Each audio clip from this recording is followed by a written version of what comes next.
Hi guys, good morning. तर तुम्हाला माहिती का कालची जे व्लॉगची व्हॉइस ओव्हर आहे ना, ती मी बिना माईकची दिलेली आहे. कारण माझा माईकच भेटत नव्हता यार काल आणि माझ्याकडे लास्ट ऑप्शन हाच होता, की मी direct phone to phone voice over देईल म्हणून. आणि ही गोष्ट तुम्हाला सांगण्याचा हेतू माझा असा होता, की हे बघा स्ट्रगल आहे.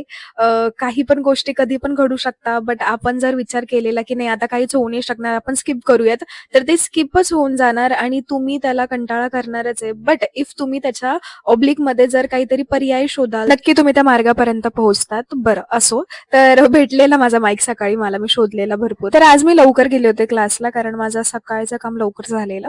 त्यानंतर तुम्हाला आठवतं का मागच्या सेशनमध्ये मॅमने क्लिन्झिंग सीटीएम शिकवलेलं, म्हणजे cleansing, toning and moisturiser. So त्याचा डेमो प्रॅक्टिस होती आज. सो मॅम डायरेक्ट डेमो देणार होत्या, की ऍक्च्युअल मध्ये कसं करायचंय. सो ते झालेलं सेशन.